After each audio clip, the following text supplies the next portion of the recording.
Le football congolais traverse ses sombres moments. Aux difficultés conjoncturelles s'ajoute la suspension infligée par la FIFA. Les voix s'élèvent et sont aussi discordantes. Aussi, d'aucuns qualifient cette sanction de la FIFA de catastrophique et de cataclysme. D'autres, eux, à l'instar du ministre des Sports, Hugues Ngolondele, pensent que la FIFA a offert au Congo une opportunité de faire table rase et de refaire son football. Est-ce qu'une opportunité? Combien de temps faut-il pour guérir le football? En quoi cette suspension profite-t-elle au Congo? Voici l'ossature des chroniques des BFN. Bonsoir et bienvenue à tous.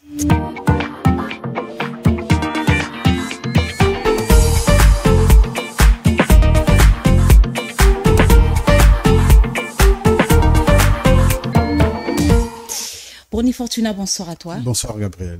Le Congo suspendu par la FIFA, les voix se lèvent et la polémique y est.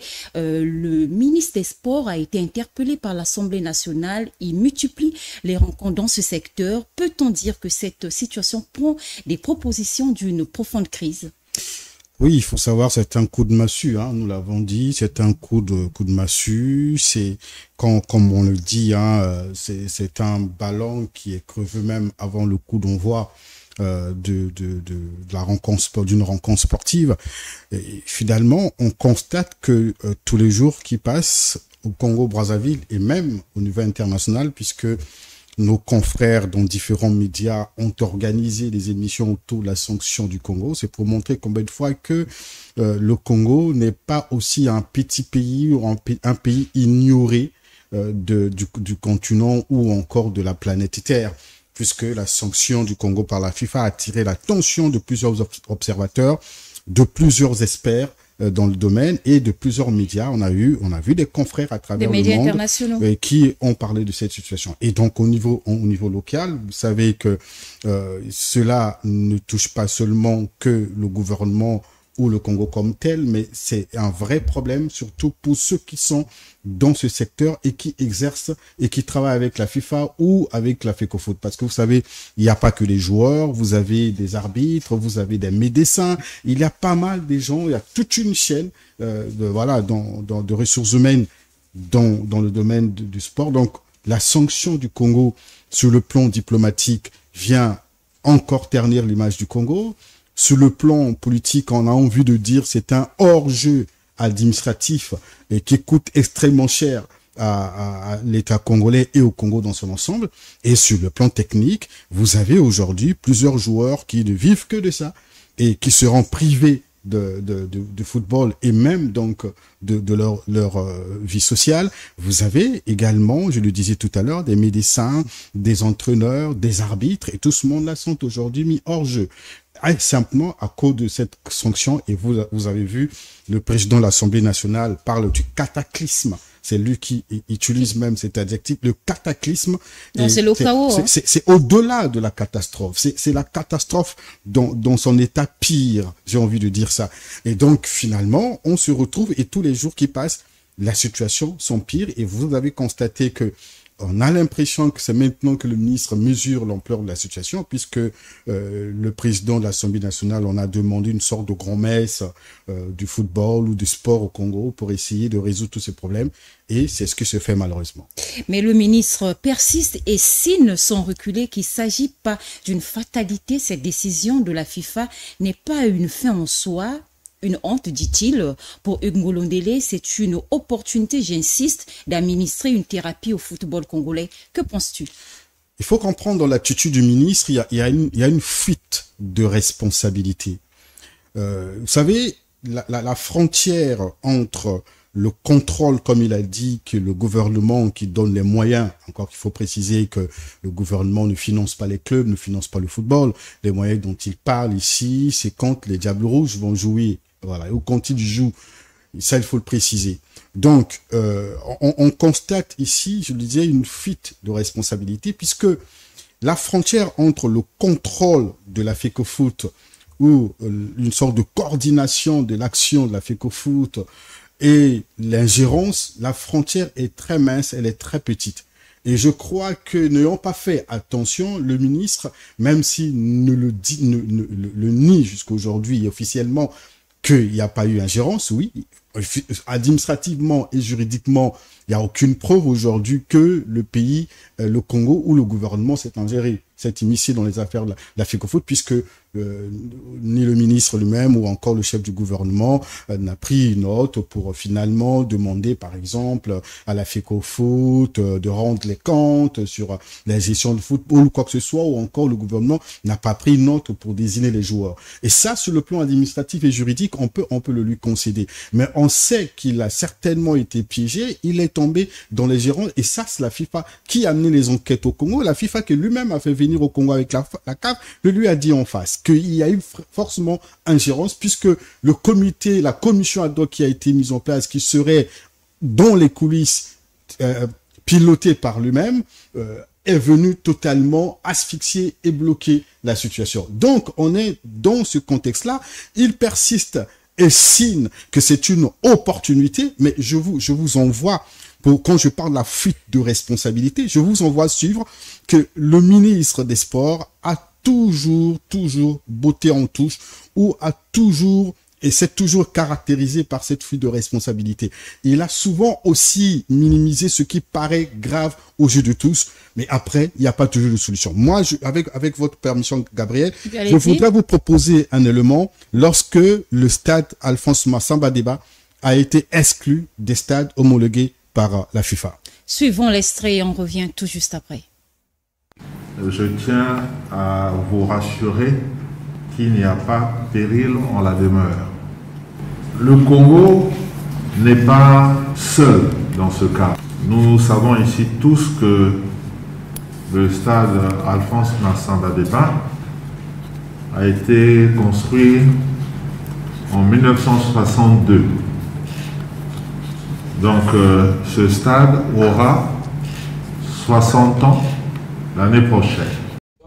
De retour sur ce plateau, Bruni, et tu vas y arriver. Tout à l'heure, vous parlez de la fuite de responsabilité. Est-ce le ministre? Vous avez vu, suivi cet élément, on exclut, on sanctionne le stade Alphonse Massamba Déba. Et le ministre utilise presque le même langage, puisqu'il dit que la sanction du Congo par la FIFA n'est pas une honte.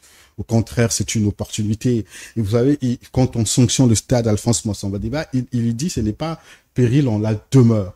Donc ça lui permettait de refaire les choses. Mais allez voir aujourd'hui le stade Alphonse Massamba Déba, dans quel contexte, dans quelles conditions se trouve ce stade-là. On se souvient, la pelouse qui a été achetée à près d'1 milliard de francs CFA était l'argent déboursé par le président de la République qui tenait à ce que, d'ailleurs le Premier ministre l'a rappelé lorsqu'il a visité ce stade, qui tenait à ce que les rencontres sportives en ce moment-là se passent, ce qui devait se passer chez nous, se tiennent à Brazzaville. Et depuis là, quand vous allez au stade Alphonse Massamba Déba, je n'ai pas encore pour le moment envie de parler de Kitélé, vous allez vous rendre compte que rien n'a été fait depuis que le ministre pensait que finalement c'était rien de grave, et souvent il s'appuie sur cet exemple-là. Il n'y a pas que le Congo qui est sanctionné, il y a plusieurs d'autres pays qui le sont aussi, mais on ne peut pas se targuer, on ne peut pas être fier d'être un mauvais élève à l'école parce que dans la salle il y en a plusieurs. Quand on va à l'école, l'objectif pour un meilleur élève, ou encore un élève qui veut réussir, c'est de réussir. Il ne peut pas être fier de dire que finalement, sur 20, j'ai envie de dire 20 candidats dans la salle, donc il y a seulement 5 qui sont admis, et comme les 15 sont échoués, donc je peux me contenter.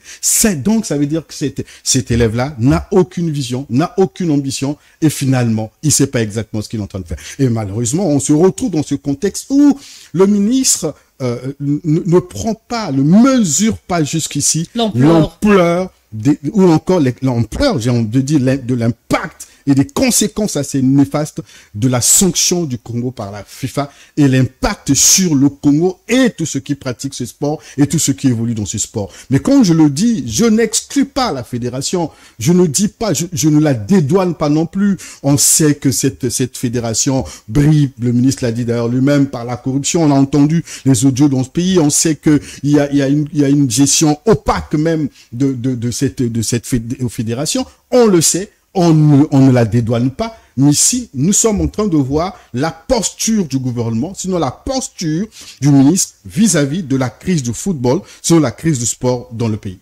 Et le ministre a laissé entendre que le Congo était prêt pour un compromis et non pour une compromission. Est-ce que là, nous pouvons comprendre par là que la situation elle est d'être résolue?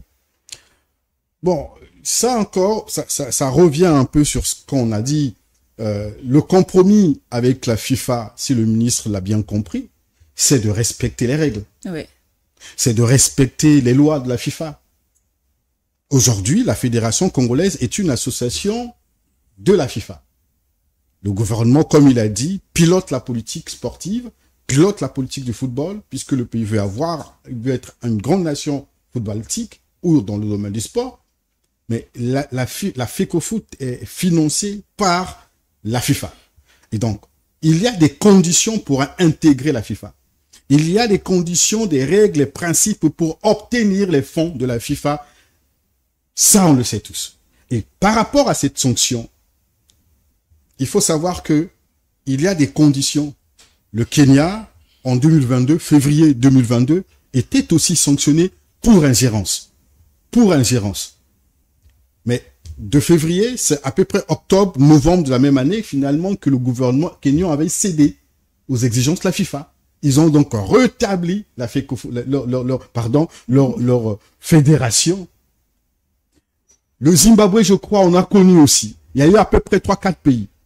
Mais qui finalement ont compris qu'il fallait revenir sur les exigences de la FIFA.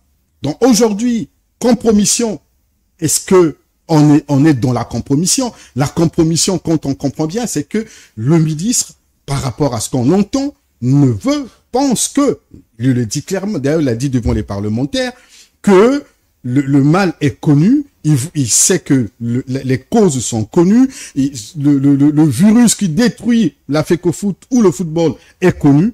Pour lui, ce serait donc le président de la FECOFOOT, ce serait donc l'équipe dirigeante aujourd'hui de la FECOFOOT qu'il faut à tout prix déguerpir pour la remplacer par une autre équipe. Et c'est pour cela qu'il parle. Pour lui, l'accepter serait une compromission. Et pour lui, le compromis, je ne sais pas, c'est peut-être ce qu'il pense, organiser les états généraux du football, peut-être revoir de fond en comble le football, mais il faut savoir que officiellement, et ce qui est légal jusqu'aujourd'hui, le compromis, c'est de respecter les exigences de la FIFA pour que la fédération reprenne, puisque ce monsieur qui a la tête de cette fédération qui est aussi malade, il ne lui reste que 1 an à peu près, voilà, sinon 1 an et demi. Donc on peut souffrir pendant ce temps, le ministre qui veut réorganiser le sport, faire une table rase du football congolais, peut profiter pendant que Guy Mayolas termine son mandat, à organiser le football. Je ne pense pas que pour que il réhabilite les stades, pour qu'il réorganise, il forme les jeunes dans différentes écoles de football, il n'a pas besoin d'attendre la fédération, la FECOFOOT. Donc il y a des choses que le gouvernement peut faire aujourd'hui pour améliorer la qualité du sport et du football au Congo, sans pourtant s'attendre quoi que ce soit de la Fédération congolaise de football. Mais qu'est-ce qui anime la position du ministère à l'égard de la FECOFOOT? Bon, je le dis, il faut savoir que le ministre, à mon avis, n'avait pas dans sa posture depuis quelque temps, il faut le savoir depuis quelque temps dans sa posture, n'avait peut-être pas mesuré les conséquences de ce qui devrait arriver aujourd'hui. Je pense qu'il comptait certainement sur la CAF ou encore d'autres techniciens pour réellement déguerpir Guy Blaise Mayolas et donc aller certainement vers une assemblée générale extraordinaire. Il avait certainement des garanties d'y arriver. C'est pour cela qu'on a assisté à la mise en place d'une commission ad hoc qui devrait bloquer le fonctionnement et finalement aller vers, on va dire, la mise en place d'un comité qui devrait gérer le football et finalement arriver aux élections. Mais je pense qu'il continue de croire jusqu'aujourd'hui. Il continue de croire. Mais là, je pense que c'est une erreur de calcul. Je pense que c'est une erreur de calcul parce que je ne vois pas la FIFA fléchir devant le gouvernement congolais. Je ne le vois pas fléchir devant le gouvernement congolais. Et là encore, si le gouvernement est soucieux non seulement du football et de tout ce qui évolue dans ce secteur, dans ce domaine, si le gouvernement est dans l'optique de ce que le Premier ministre avait dit, d'un État solidaire, si le gouvernement reste dans la vision de trouver de l'emploi à la jeunesse congolaise et de mieux la former, la posture du ministre n'arrange pas. Il peut aujourd'hui multiplier les rencontres avec les experts et les techniciens.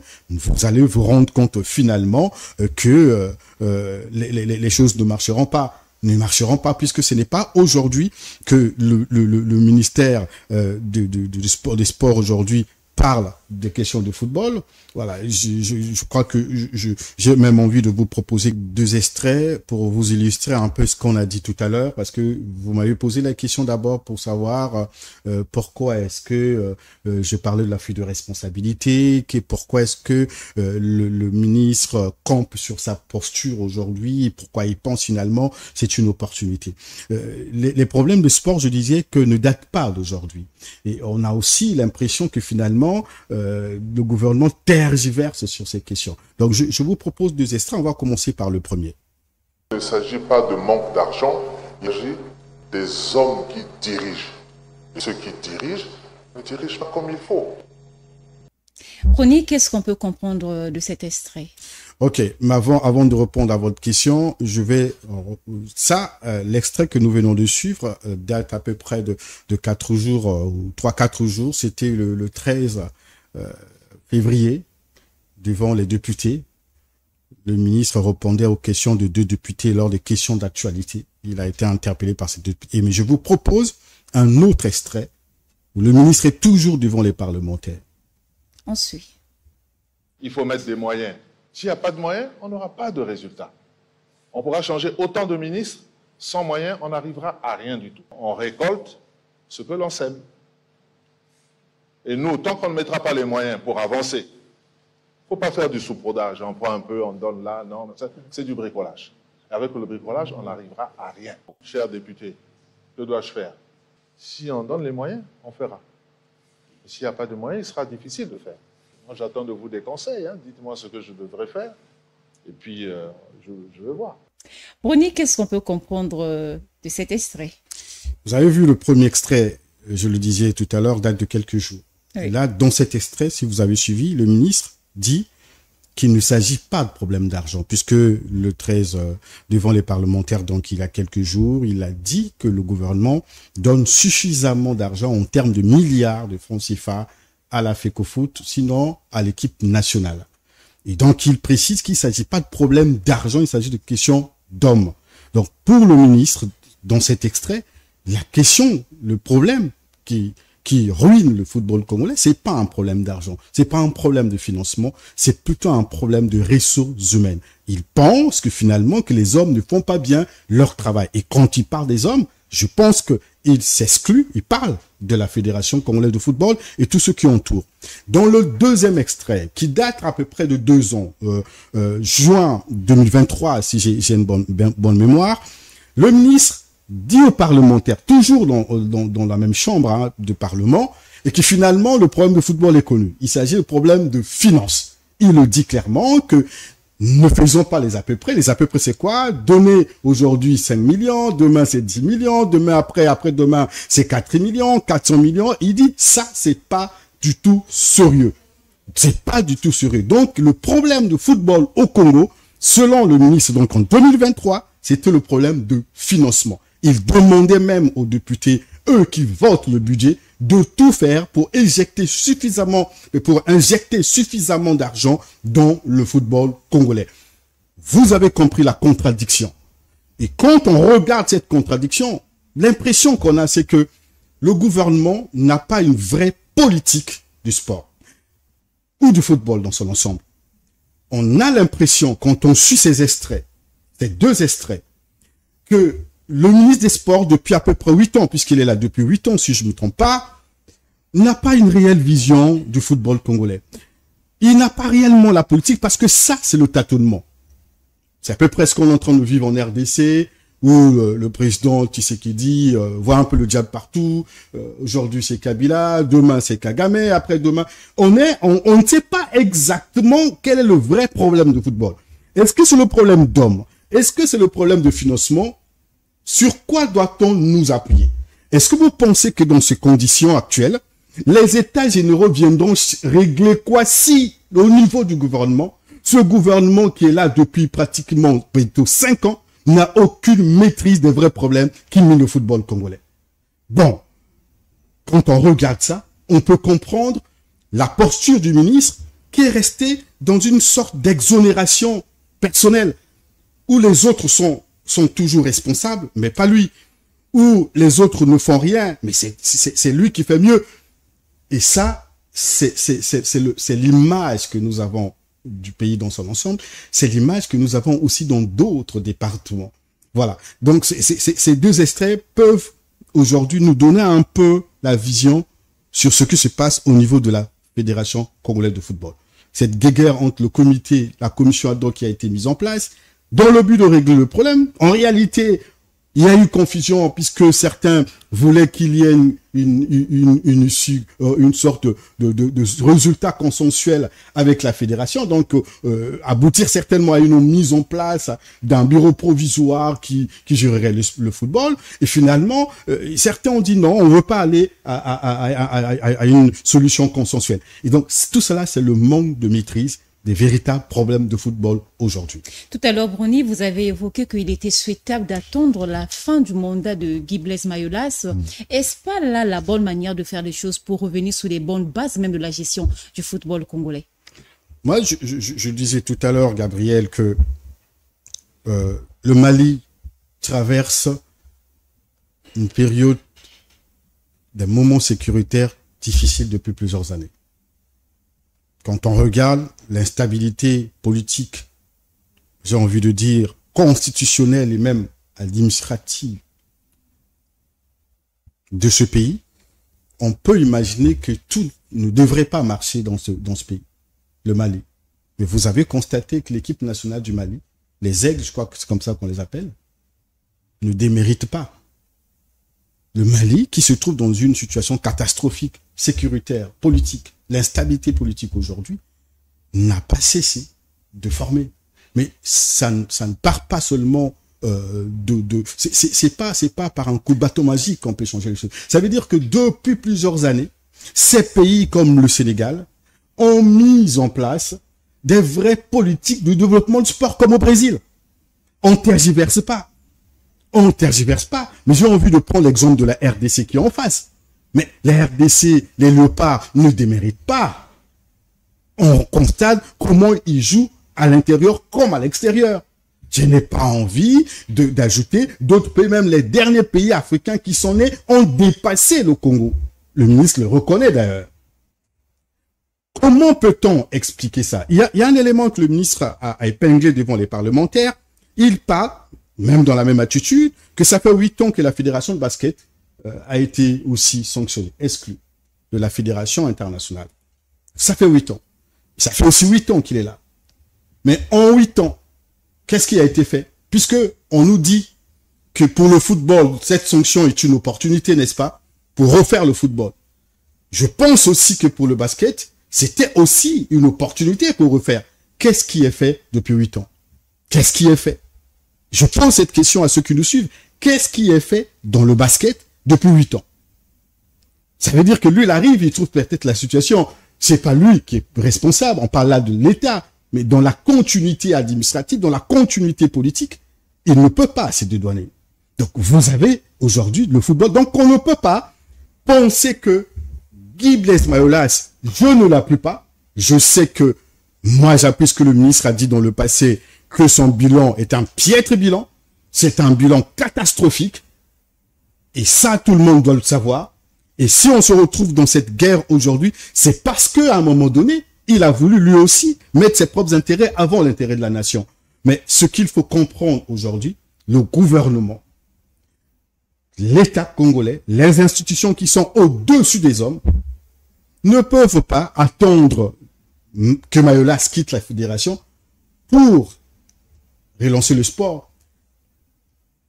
je vais vous proposer un autre extrait. Cette fois-ci, je reviens encore sur ces extraits, je m'appuie sur ces extraits pour vous expliquer un peu dans le fond comment le football et le sport sont gérés dans ce pays. C'est bien de rester dans l'histoire. Suivons l'extrait et on revient tout juste après.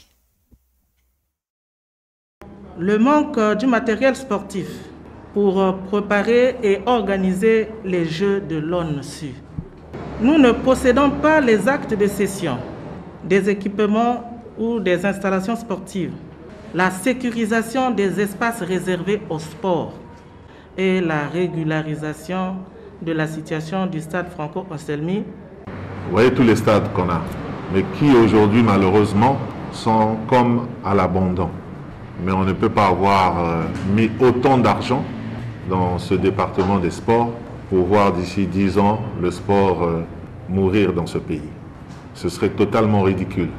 Il faut que ces stades soient utilisés. Vous devez réfléchir sur l'utilisation de ces stades. Vous devez créer. Au terme de ce séjour. Un commentaire? Oui, j'ai mis ça pour commenter en réalité. C'est l'une des visites du ministre à Pointe-Noire. Il visitait les infrastructures sportives. Vous avez vu, l'un des cadres lui peint le tableau sombre. Voilà les stades qui ne fonctionnent plus. L'ONSU qui n'est plus d'actualité. Puisque à l'époque, on se souvient bien que c'était aussi un moyen pour l'État congolais à cette époque-là de dénicher les talents quand on organisait les compétitions scolaires. Il parle de ces problèmes. Et quand on regarde la réaction du ministre, il botte en touche, il rejette la responsabilité. Il dit, même à ces cadres qui sont là, vous devez réfléchir sur comment utiliser ces stades. Donc les autres doivent réfléchir et lui ne Vous réfléchit pas. devez trouver des stratégies pour faire fonctionner ces stades-là. Mais on se souvient aussi, avant que je vous propose encore un autre extrait, que le ministre est allé avec les chefs coutumiers à Kintélé. Vous vous souvenez de cet événement qui avait fait polémique? Il fallait désenvoûter le stade. Il fallait désenvoûter le stade de Kintélé parce qu'on pensait que la déchéance des Diables Rouges ou les échecs répétitifs des Diables Rouges pendant les compétitions étaient dus, donc là-bas, si se jouait là-bas, étaient donc, sont dus, ou étaient dus, j'ai envie de dire, la cause principale de ces échecs, c'était donc l'envoûtement par les chefs coutumiers qui réclamaient leur exonération, l'argent d'exonération et tout. Et il y avait envoûté le stade, et donc à chaque fois qu'on jouait là-bas, on ne pouvait pas gagner. Et donc, on a vu le ministre, avec une délégation des chefs coutumiers, aller faire des opérations là-bas traditionnelles pour désenvoûter. Donc, à cette époque-là, le ministre pensait aussi que l'envoûtement des chefs coutumiers, des chefs terriens de Kintélé était aussi l'un des problèmes du football congolais. Le dernier extrait, pour vous montrer ce que je vous disais tout à l'heure, la démission du gouvernement. Suivons ce reportage, le résumé, c'est un extrait de reportage de Focus. Et j'ai oublié de vous signaler aussi que le reportage que nous venons de suivre, c'était de nos confrères de Vox TV. Et là, je vous propose de suivre l'élément de Focus. Suivons. Aux membres de la fédération, pour ce match, ou même pour les autres matchs, qu'est-ce que le ministère n'a pas fait pour que ça ne marche pas? Est-ce qu'il y a des manquements au niveau du ministère que nous ne faisons pas? Mais je veux aussi poser la question à M. Paul Put. Qu'est-ce qui ne va pas, M. Paul Put? Pourquoi les choses avec votre équipe ne marchent pas? À la suite de la circulaire numéro, que je retiens peu, qui a comme démotivé les jeunes. Et il fallait continuer à discuter avec les jeunes jusqu'à ce que nous avons eu quelques-uns qui sont arrivés. Après, on a changé tellement les joueurs parce qu'ils ne sont pas voulu venir. Dans 10 jours, de changer 10 jours, 12 joueurs, ce n'est pas évident. Mais je n'ai jamais senti pendant le match qu'on va perdre ce match. Moi, je pensais, pas pour gagner, mais pour faire match nul. Ce n'est pas seulement une question d'argent. Aujourd'hui, certains joueurs qui viennent en sélection n'ont aucune sécurité, assurance. Les conditions ne font pas tout. n'explique pas la défaite. Le terrain, catastrophique. Nous sommes arrivés en retard au stade. Quand les Diables Rouges sont sur le terrain, il y a une assurance quelque part dans une société ici, et qui est en plus une société de l'État congolais, qui n'est autre que l'ARC. Le choix des joueurs qui doivent venir jouer à l'équipe nationale, c'est le coach et la fédération. Ce n'est pas le ministère, moi je ne choisis pas les joueurs, moi. C'est moi, non, on m'emmène une liste, voilà, la fédération a choisi, nous on signe et on paye les billets. Le coach, son travail, ce n'est pas au ministre de faire le travail du coach. Il est payé pour ça. Monsieur Paul Put qui est là, lui, il est arrivé, bon, son bilan n'est même pas mitigé, il est médiocre. Il devrait plutôt faire davantage d'efforts. On ne peut pas indéfiniment être que dans la défaite. Et c'est ce qui se passe pour nous. On ne peut pas indéfiniment être dans la défaite et indéfiniment parler d'argent. Ronnie, à toi. Vous avez aussi constaté, vous savez, je n'ai pas envie de revenir sur Mayolas et Paul Put. Je m'appuie plutôt sur le capitaine des Diables Rouges, Bifouma. Il parle de la qualité de la pelouse. Vous savez qu'il y a même certains internautes à l'étranger, en France, un peu partout, qui ont réalisé, qui ont fait des chroniques sur la pelouse du stade Massamba Débat et même de Kintélé aussi. On se souvient que la rencontre avec l'équipe sénégalaise, on se souvient des plaintes des Sénégalais. Ils craignaient même des blessures et beaucoup de choses. Est-ce que c'est de ressort de la FECOFOOT? Est-ce que pour réhabiliter, on a construit, le ministre l'a dit d'ailleurs, que le président de la République a doté le pays des terrains, des stades, même si aujourd'hui ces stades ne sont pas réellement homologués. Et quelle est la politique de la gestion de ces stades? Quelle est aujourd'hui la politique d'entretien de ces stades? Mais allez visiter ces stades dans différents départements, vous verrez dans quel état se trouvent ces stades. Moi, j'ai vu celui de Djambala, de Kinkala, un peu partout. Mais allez voir dans quel état se trouvent ces stades aujourd'hui. Est-ce que ça aussi, c'est le problème de la FECOFOOT? Paul Put s'est plaint, et même d'autres entraîneurs qui sont passés ici, s'ils sont plaints des arriérés de leurs primes, des émoluments. Après, on a constaté que le gouvernement s'était battu pour régler quelques mois d'impayés de Paul Put. Mais ça peut aussi être l'un des problèmes ou pas? On écoute là, ce qui dit finalement, ce qui a démotivé les élèves, comment on appelle, les joueurs, et c'est la suppression des primes de participation. Vous voyez? Donc, il y a un tas de problèmes. Je pense que le gouvernement n'a pas encore réussi jusqu'ici à faire réellement un vrai diagnostic de problème du sport. Jusqu'aujourd'hui, malheureusement.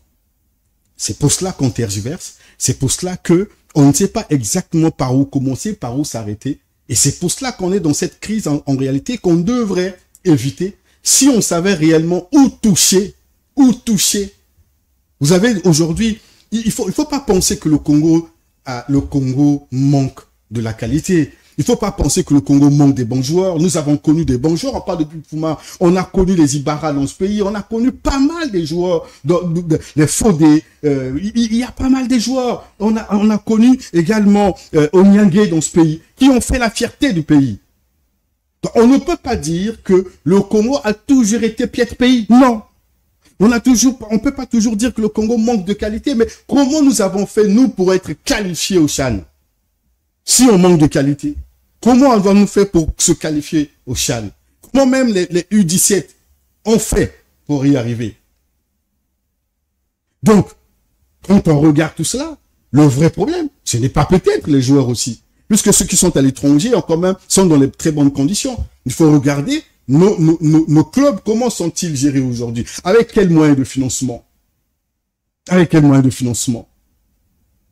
On ne peut pas aujourd'hui mépriser, on ne peut pas aujourd'hui méconnaître que nous avons eu quand même des grands clubs, même si le ministre s'appuie sur la corruption dans ces clubs, mais on sait quand même qu'on a connu Léopard dans ce pays. on a connu ACO Toyo, c'est pas comment, on a connu quand même des prouesses de Diable Noir, on a connu des prouesses de Étoile du Congo, mais qui sont allés aussi jouer à l'extérieur du pays. Voilà. Donc, le problème aujourd'hui, comme nous l'avons constaté, c'est un problème d'ego. Parce qu'à un moment donné, ça ne peut pas être le problème d'une seule personne. Ça ne peut pas être le problème d'une seule personne. Le football, contrairement à ce que le ministre dit aux députés, a toujours été une affaire nationale. Ce n'est pas l'affaire de Mayola, ce n'est pas l'affaire de M. Hugues Ngolodele. Non! C'est pour ça que il faut à un moment donné regarder dans le projet de société du président de la République, qu'est-ce qui a été prévu pour le football? Qu'est-ce qui a été réellement prévu pour le football? Dans les 12 batailles, on se souvient que le Premier ministre promettait la réhabilitation du stade de Kintele et l'organisation des compétitions et même la relance de l'ONU dont on parlait tout à l'heure. Est-ce que tout cela a été fait? Puisque si on en parle dans les 12 batailles, et si le président a toute une politique sportive et du football dans son programme de société, ça veut dire que le diagnostic a été fait. Donc on ne peut pas arriver au niveau où nous sommes, balbutier, on ne sait pas, hier on dit que c'était un problème d'argent, aujourd'hui on dit que ce n'est plus le problème d'argent, c'est un problème d'hommes, et finalement c'est un problème d'envoûtement du stade, et ce n'est plus le problème d'envoûtement, mais c'est ce qui dérange un peu. C'est ce qui montre aujourd'hui comment est-ce que le Congo se trouve dans différents secteurs d'ailleurs. Il n'y a pas que le sport. Au regard de tout ce qui se vit dans le domaine du sport aujourd'hui, Bruni, quel est l'avenir du football congolais tant au niveau national qu'international? Je veux boucler donc, je crois qu'on arrive à la fin peut-être. Bien sûr. Ok, mais d'accord. Donc je pense boucler ça aussi par un autre extrait. Et ça, c'est quand le ministre venait de prendre ses fonctions à la tête de ce ministère. Il déployait le programme de ces 100 jours. Je voulais qu'on chute par ça. Nous allons poser nos briques sur la fondation posée déjà par les autres. Mais il faut les poser, ces briques, avec rectitude. Ceux qui viennent se rendent compte que les briques ont été bien posées et ils peuvent continuer l'œuvre. Mais commençons à le faire bien. Je crois que je ne fais pas de commentaire cette fois-ci. Il faut juste se poser la question, est-ce que le ministre, jusqu'ici, est sûr d'avoir posé les bonnes briques et sur les bonnes bases? C'est par ces mots que nous mettons fin à cette chronique de ce soir. Merci à vous de nous avoir suivis. Les chroniques des BFN vous dit à très bientôt pour un nouveau numéro.